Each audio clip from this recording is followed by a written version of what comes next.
The emergency signal came through at 0600 hours, waking Captain Jake Morrison from a deep sleep. He sat up in his quarters aboard the Aurora and read the message twice to make sure he understood it correctly. The Galactic Council wanted to see Earth's diplomatic team immediately. Not next week. Not in a few days. Now. Jake dressed quickly and headed to the bridge.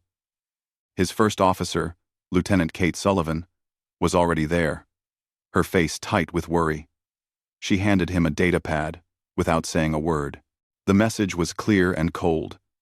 Humanity had been summoned to answer for their crimes against galactic law. Crimes? Jake said aloud. What crimes? Kate shook her head. I've been going through our records for the past hour.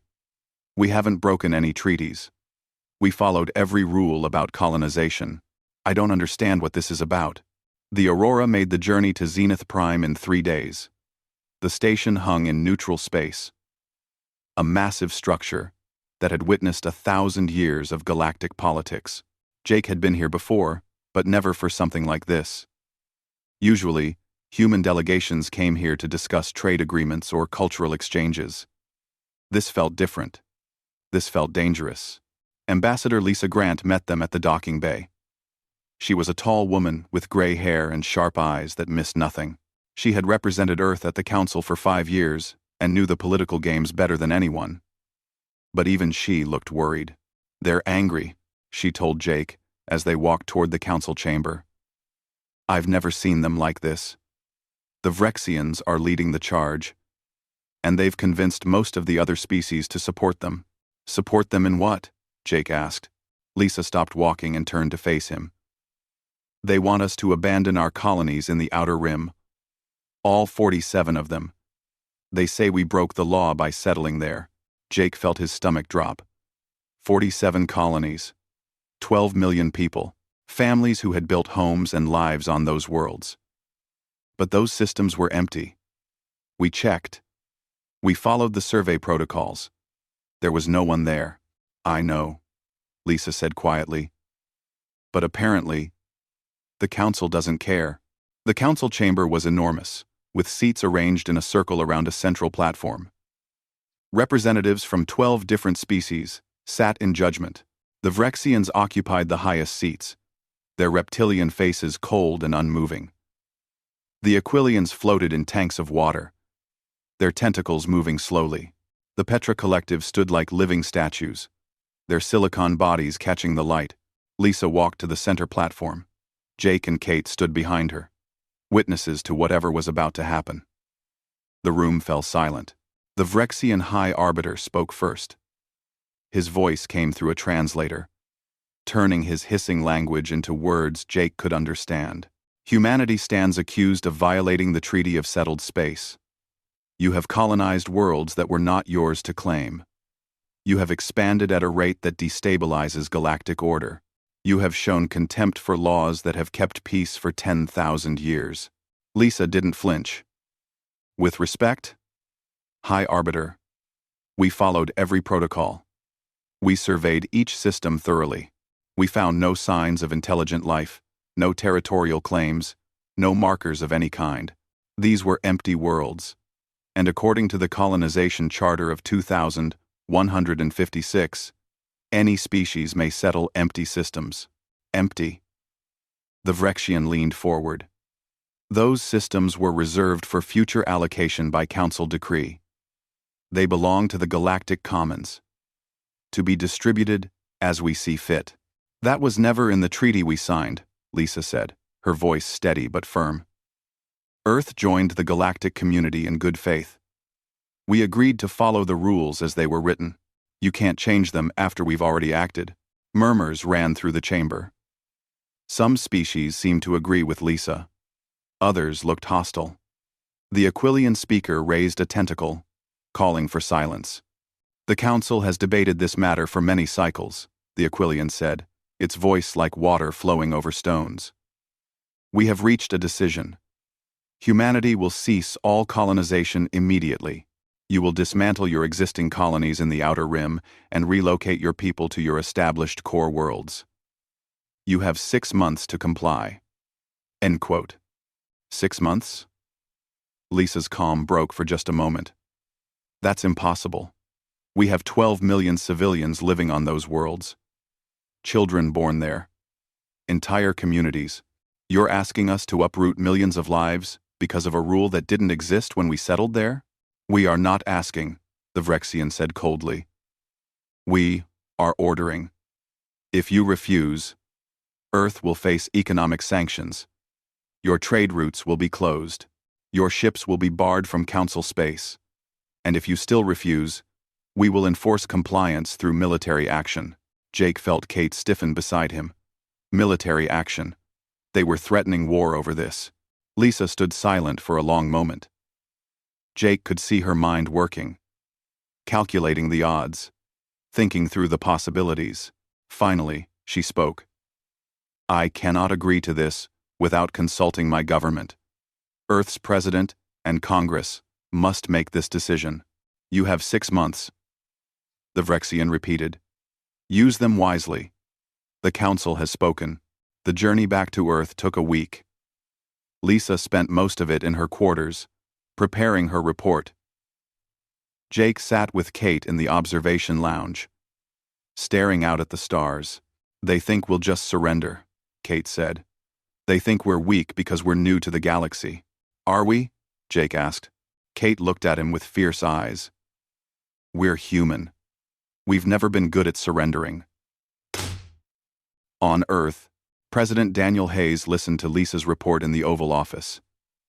His military advisors were there, including Admiral Karen Foster, the commander of Earth's space fleet. They all knew what the Council's ultimatum meant.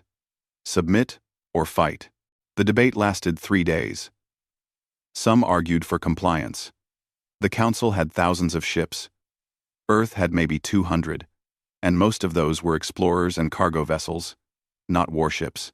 A fight would be suicide. But Admiral Foster presented another option. Something that had been discovered 6 months ago on a colony world called Kepler 442b. Something that changed everything. In the end, President Hayes made his decision. He recorded a message to be sent to the Council. His words were simple and clear. Earth respects the galactic community and wishes to remain in good standing. However, we will not abandon our people. Our colonies were established legally under the treaties we signed. We will not dismantle them. We hope the Council will reconsider this unjust demand and work with us to find a peaceful solution. The message was sent. The Council received it and responded with silence. Then, 3 months later, their fleets began to move toward human space. The galaxy was about to learn something important about humanity. When pushed into a corner, humans don't surrender. They fight back. The warning came at dawn on New Haven. Governor Sam Rodriguez was having coffee on his porch when the sky lit up with the flash of ships dropping out of faster-than-light travel. He counted them as they appeared. 10, 20, 50, 100, 200 warships, all bearing the markings of the Galactic Council. Sam set down his coffee and went inside to make the call he had been dreading for 3 months. The Council fleet positioned itself in orbit around New Haven, their weapons pointed down at the colony below. Sam stood in the governor's office with his entire staff, watching the communications screen. A Vrexian face appeared, its scales dark green and its eyes like yellow stones. I am Admiral Thex Nor of the Council Enforcement Fleet, the alien said. You have 12 hours to begin evacuation. Any civilian transport ships you have will be escorted to the nearest Council station. From there, you will be returned to Earth. Resistance will not be tolerated. Sam took a deep breath. Admiral, there are 2 million people on this planet. We have families, homes, farms. We can't just pack up and leave in 12 hours. You have had 3 months to prepare. Thex Nor said coldly. If you are not ready, that is your failure. Begin evacuation now, or we will begin forcing compliance. The screen went dark. Sam looked at his staff. They all knew what was coming. But they also knew what had been prepared. 3 months ago, when Earth sent its refusal to the Council, the military had moved quickly. Admiral Karen Foster and General Victor Hayes had implemented something called Protocol Arcturus. It was a plan that had been developed in secret, based on a discovery that most of the galaxy didn't know about. 6 months before the Council's ultimatum, a research team on Kepler 442b had found something in a canyon. Ancient ruins, older than any civilization in the galaxy. The lead scientist, Dr. Rachel Kim, had spent months studying the technology buried there. What she found changed everything. The technology belonged to a race called the Precursors. They had existed millions of years ago, long before the Council was formed. Their ships, their weapons, their power systems were all far more advanced than anything the modern galaxy possessed. Most species had found precursor ruins before and dismissed them as interesting archaeology. Humans did what humans do best. They figured out how to make the ancient technology work. Now, as Admiral Thexnor prepared to force New Haven's evacuation, he had no idea what was waiting for him in the outer system. Sam sent the signal. A simple code that meant one thing: we will not surrender. In the darkness beyond New Haven's largest moon, something stirred. The HMS Defiance had been waiting there for 2 weeks. Its crew, ready. Captain Jack Turner sat in the command chair, watching his screens. The ship was small, compared to the Council's dreadnoughts. But it had something they didn't. Precursor technology. Target is firing warning shots at the orbital platforms, his weapons officer reported. 3 colonists, injured by debris. Jack's jaw tightened. Decloak the ship. All power to shields. Weapons, hot. The Defiance appeared on the Council fleet's sensors like a ghost materializing from nothing. Alarms blared across Thexnor's flagship. The Vrexian admiral stared at the human vessel with confusion. It was barely a third the size of his smallest cruiser. Destroy it, Thexnor ordered. Show these humans what happens when they defy the Council. 3 of his warships opened fire. Plasma bolts and energy beams lanced across space, enough firepower to vaporize a small moon. The weapons hit the Defiance dead center, and did almost nothing. The precursor shields absorbed the blast like a stone wall, stopping thrown pebbles. A faint shimmer surrounded the human ship, but the hull remained undamaged. On the bridge, Jack smiled. Return fire. Target their flagship's main reactor. Disable, don't destroy. We want them to go home and tell everyone what happened here. The Defiance fired a single beam. It was a focused stream of energy, based on precursor designs, concentrated to a point smaller than a human fist. The beam cut through the flagship's shields like they weren't even there. It punched through the armor plating and sliced directly into the reactor core. Thexnor's ship went dark. Emergency lights flickered on. Half his systems were offline. His weapons were dead. His engines were crippled. And the human ship that did it to him hadn't even taken damage. All ships, concentrate fire on that vessel, Thexnor screamed into his communicator. 30 Council warships turned their weapons on the Defiance. But before they could fire, 3 more human ships decloaked. The Retribution, the Vigilant, and the Pathfinder appeared in perfect formation. Each one was equipped with the same precursor technology. The battle that followed lasted 18 minutes. It was the most one-sided engagement in galactic history. Human ships moved faster than anything the Council had ever seen. Their weapons cut through shields and armor with surgical precision. Their defenses turned the Council's most powerful weapons into minor annoyances. Captain Lisa Grant commanded the Vigilant, and she systematically dismantled 5 Council cruisers without taking a single hit. Lieutenant Kate Sullivan piloted the Pathfinder through the enemy formation like a dancer, her smaller destroyer somehow outmaneuvering ships 10 times her size. By the time Admiral Thexnor ordered a retreat, he had lost 43 ships. Not destroyed, but crippled and drifting. The humans had been careful. They disabled, they damaged, but they didn't kill unless they had no choice. It made the defeat even more humiliating. The surviving Council fleet limped away from New Haven. Behind them, the human ships held position, protecting the colony. Sam Rodriguez stood on his porch again, watching the alien warships disappear into the darkness.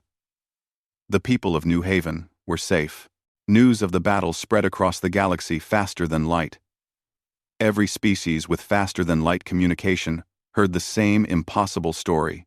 The Council's fleet, the military force that had kept order for 10,000 years, had been defeated by 4 human ships, 4 ships against 200, and the humans won. On Earth, Admiral Foster watched the battle recordings with President Hayes and his advisors. The plan had worked. The Council had assumed humanity was weak because they were new.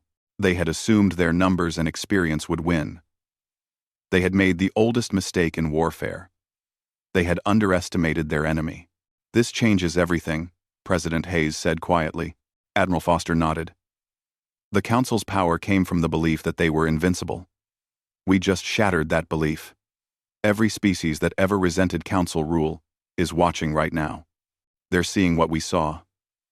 The Council can be beaten. In the Council chambers on Zenith Prime, emergency sessions were called.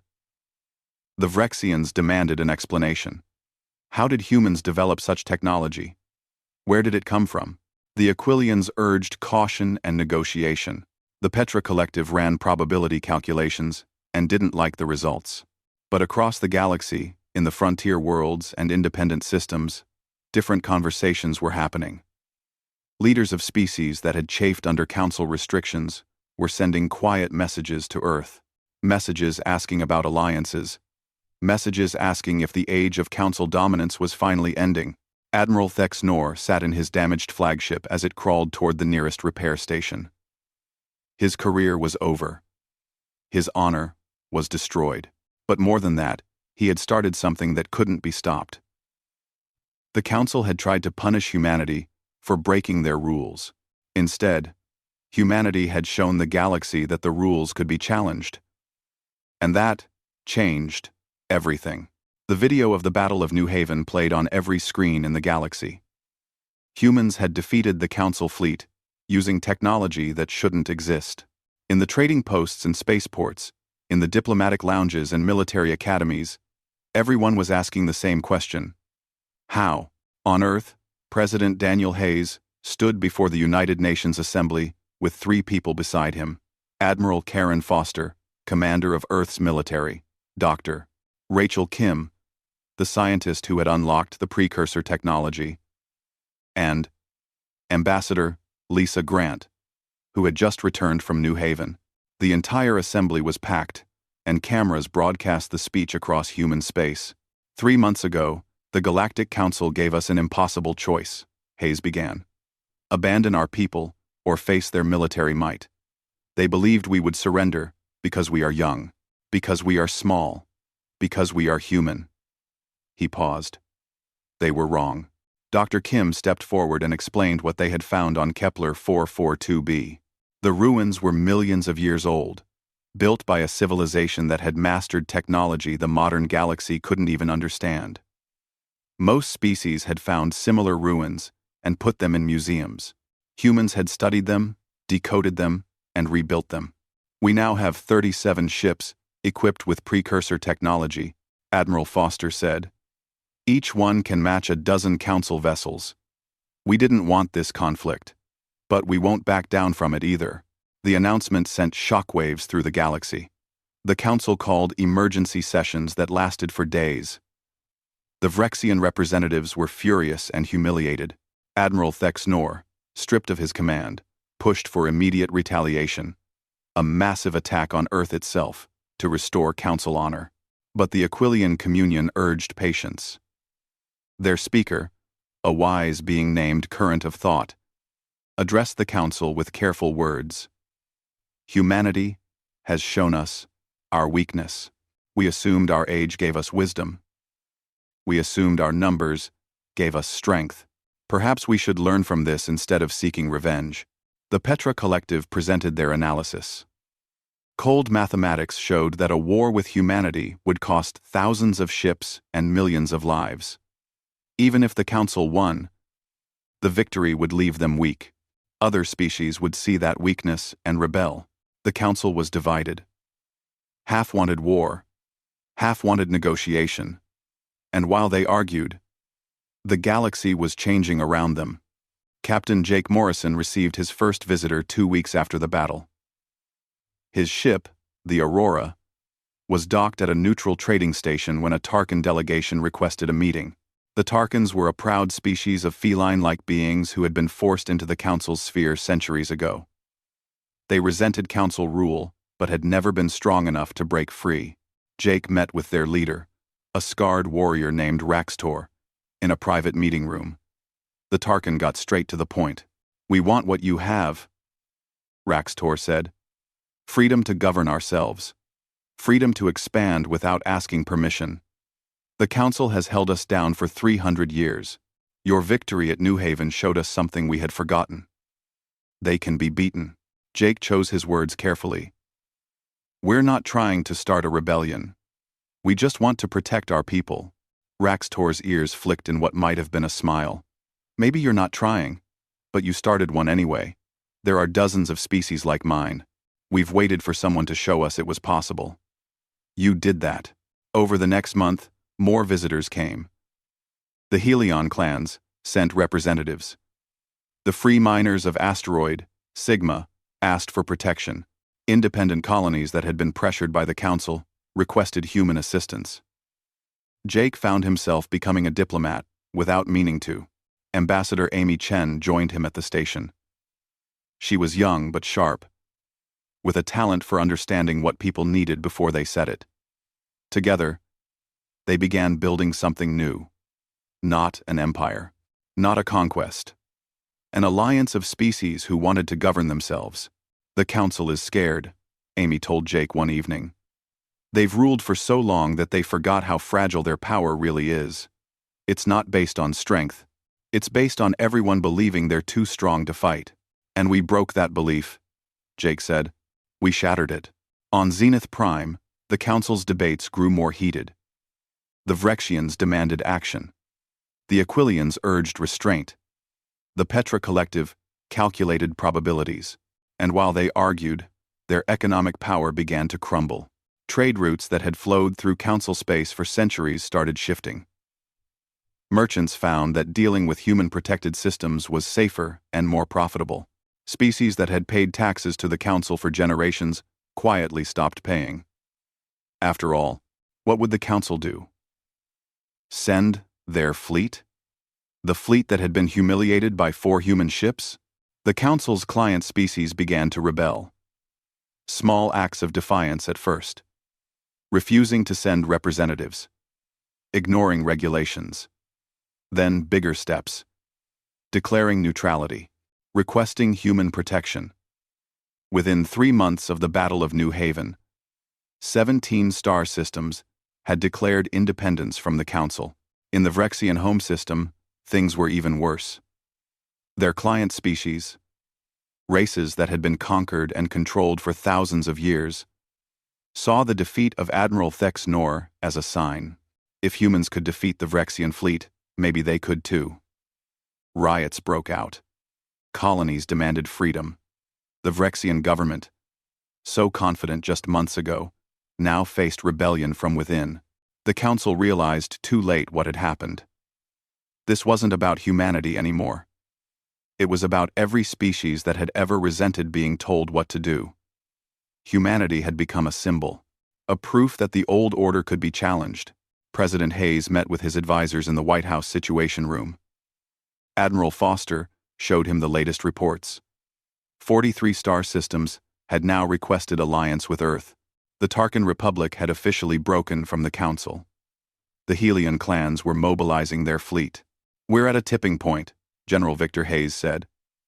He was the president's cousin, a military strategist who had been planning for this moment. The Council can either accept the new reality or try to crush it with force. If they choose force, the galaxy will burn. Then we need to make sure they don't choose force, President Hayes said. Amy, Jake, Lisa, I want you to reach out to the moderate council members. The Aquilians especially. Show them that we're not their enemies. We're just done being their subjects. Ambassador Amy Chen and Captain Jake Morrison sent careful messages to the Aquilian Communion. Current of Thought responded with interest. A secret meeting was arranged. Away from the council's eyes. It was the first step towards something that had seemed impossible just months ago. Negotiation. Compromise. A new order where the council didn't rule alone. But the Vrexians weren't ready to accept that. Admiral Thex Nor, burning with shame and rage, convinced his government to try one more attack. Not on a distant colony. On the heart of human power itself. They would strike Earth's shipyards at Titan and destroy humanity's fleet before it grew any stronger. The Vrexian Shadow Fleet, 150 of their finest ships, began moving toward Sol system in secret. They believed surprise would give them victory. They believed humans couldn't defend their home system the way they defended a distant colony. They were about to learn how wrong they were. Admiral Karen Foster stood on the command deck of Armstrong Base, watching the tactical display with calm eyes. The orbital station hung above Titan, Saturn's largest moon, where Earth's military shipyards built the new fleet. She had been expecting this attack for weeks. The only question was when it would come. The answer arrived at 0400 hours. 150 Vrexian warships dropped out of faster-than-light travel at the edge of Saturn's gravity well, the Shadow Fleet. The pride of the Vrexian military. Their best crews, their finest ships, their most advanced weapons. They had come to destroy humanity's hope and restore their shattered pride. Admiral Thex Nor commanded the attack from his new flagship. He had been given one chance to redeem himself. One chance to wash away the shame of New Haven. He would not fail again. All ships, attack formation, Beta, Thex Nor ordered. Target the shipyards first. Destroy every human vessel under construction. Then eliminate their orbital defenses. Earth must learn the cost of defying the Council. The Shadow Fleet surged forward, their weapons charging. In the shipyards around Titan, alarms blared. Workers scrambled for escape pods. 3 human destroyers that had been docked for repairs tried to launch, but 2 of them were caught by Vrexian fire. The ships exploded in brilliant flashes, taking 400 souls with them. Captain Jack Turner watched from the bridge of the Retribution, hidden in the shadow of one of Saturn's smaller moons. His crew was silent, waiting for the order. He could see the Vrexian fleet spreading out, focusing all their attention on the shipyards. Perfect. Admiral, Jack said into his communicator. They're committed. Should we spring the trap? On Armstrong Base, Admiral Foster watched the Vrexians destroy a supply depot and damage 2 more human ships. She let them push deeper into the system. Let them think they were winning. Let them get so far in that retreat would be difficult. Wait, she told Jack. Not yet. The Vrexians fought with desperate fury. They were here to prove themselves, to show the galaxy that the defeat at New Haven was a fluke. For 1 full hour, they seemed to be succeeding. Human defenses fell back. Ships were destroyed. The shipyards took heavy damage. Admiral Thex Nor allowed himself a moment of satisfaction. Finally, humans were learning what it meant to challenge the Vrexian Empire.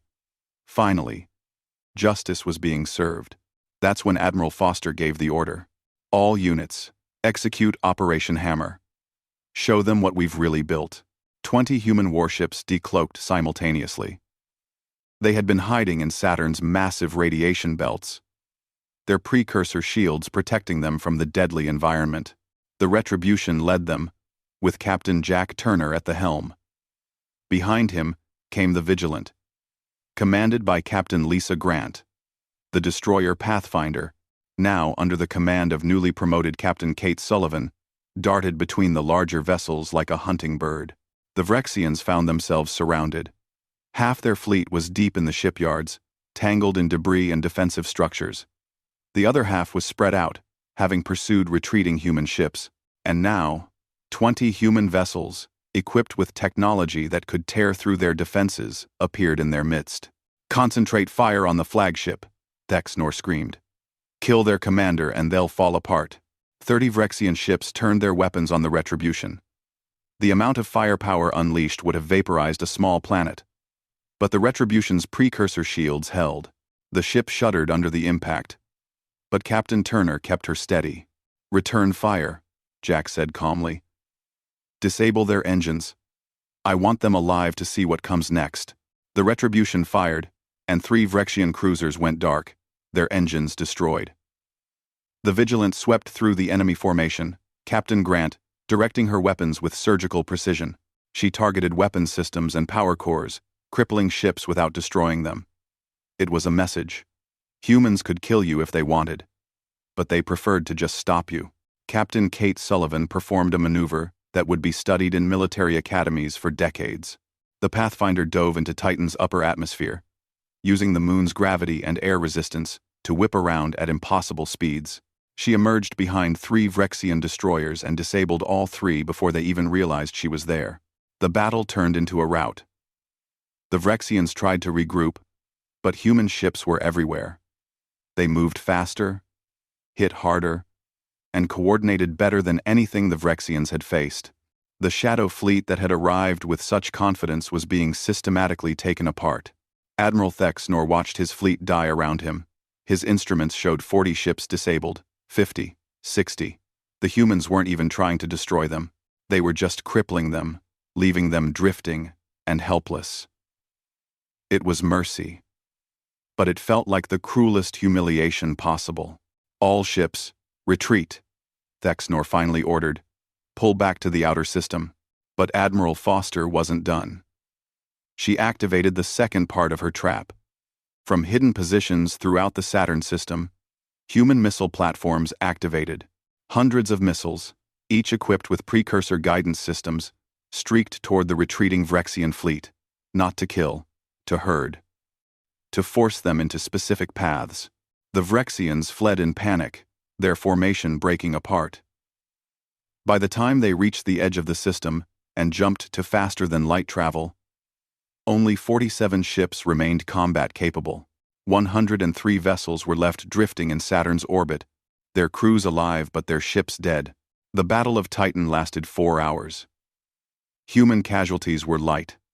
700 souls lost, mostly in the initial surprise attack.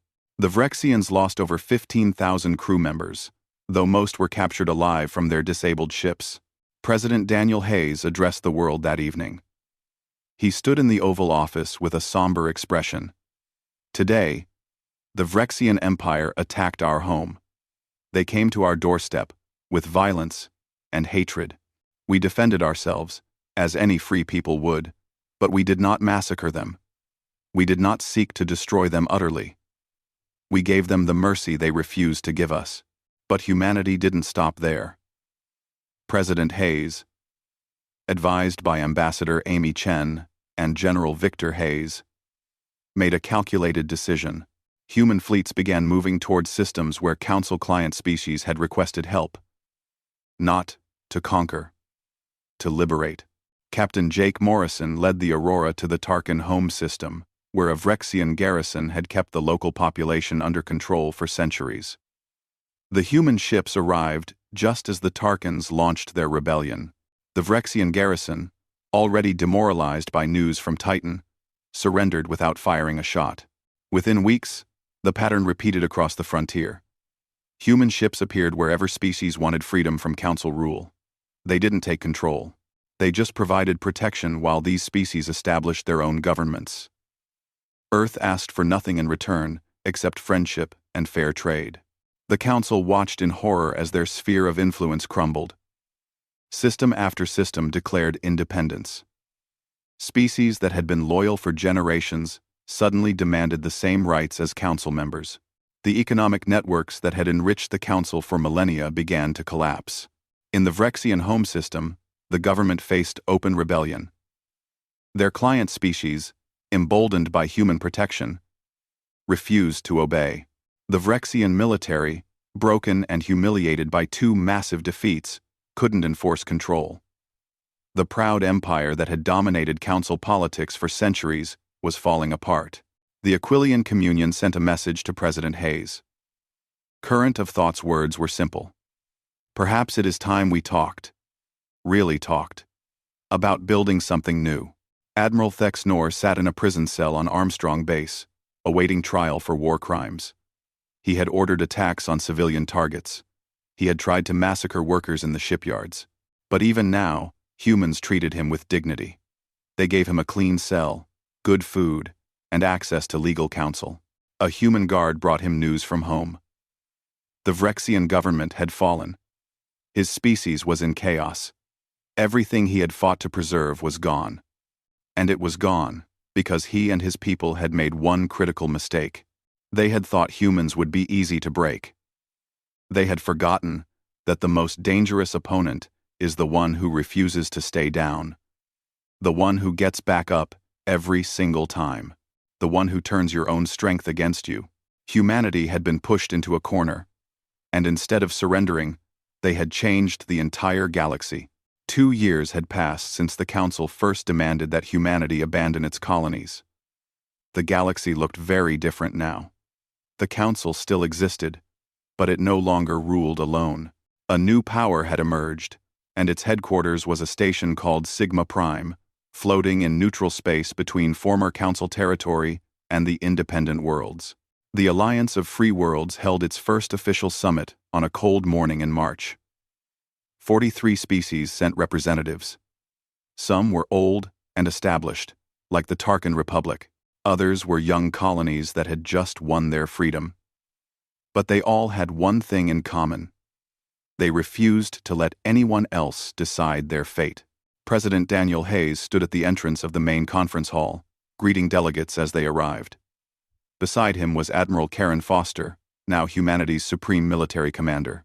Ambassador Amy Chen worked the crowd with easy grace, making connections and smoothing over disagreements before they could become problems. The Council had sent representatives too.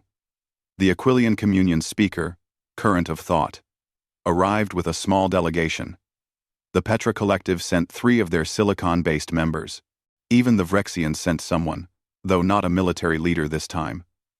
Keshva was a reformer, one of the new generation, who had taken power after the old government collapsed. Captain Jake Morrison watched the delegations gather from a balcony above. His ship, the Aurora, was docked outside. But his role today wasn't as a captain. He was here as Earth's chief ambassador to the Alliance. The job had found him, just like everything else, in this crazy journey. Kate Sullivan stood beside him, now a captain herself. The Pathfinder was being refitted with new weapons, but she had taken leave to attend the summit. 2 years ago, we were just trying to protect New Haven, she said quietly. Now look at us. We're rewriting galactic politics. Not just us, Jake said. Everyone down there. We just showed them it was possible. Not.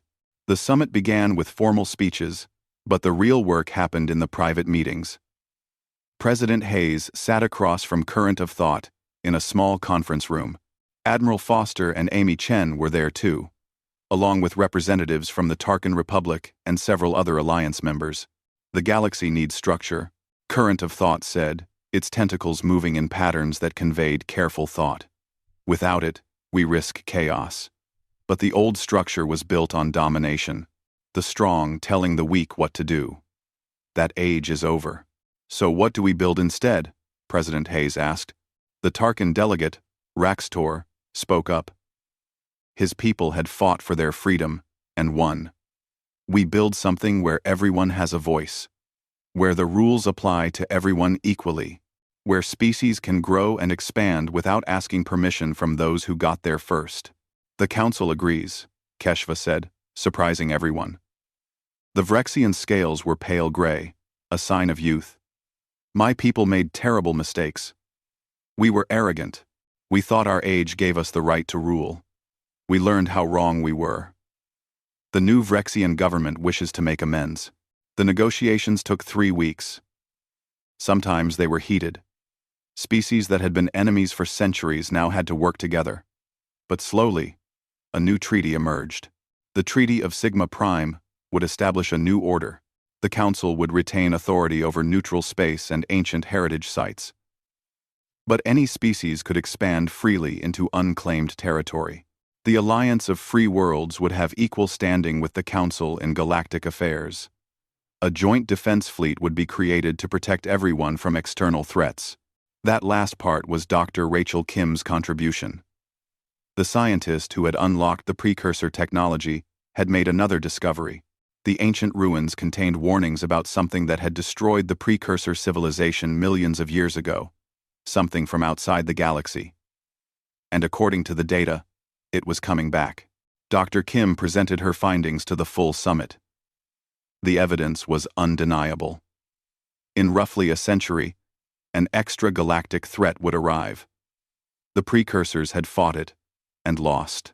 If the modern galaxy wanted to survive, they needed to be ready. They needed to be united. "This is bigger than our politics, Doctor," Kim said, showing images of the precursor warnings. "This is about survival. Every species in this galaxy needs to work together, or we'll end up like them. Extinct." The threat changed everything. Species that had been arguing about borders and trade routes suddenly had a common enemy.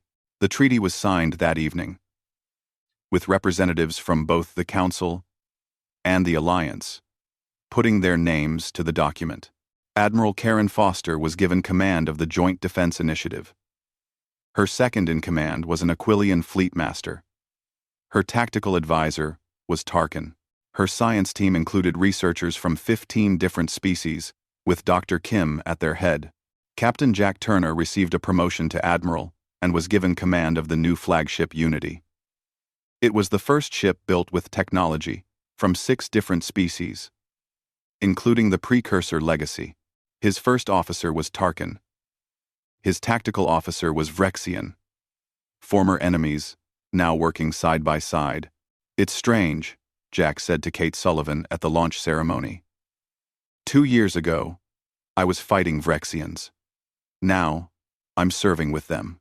That's what happens when you stop seeing people as enemies and start seeing them as people," Kate replied. She was taking command of a new exploration vessel, the Horizon. Her mission was to investigate more precursor ruins and search for anything that might help against the coming threat. On Earth, President Hayes held a quiet ceremony at Arlington Cemetery. The families of those who died at New Haven and Titan were there. 700 souls lost, defending humanity's freedom. Hayes met with each family personally. "Your loved ones died protecting something important," he told them. "Not just our colonies, not just our freedom.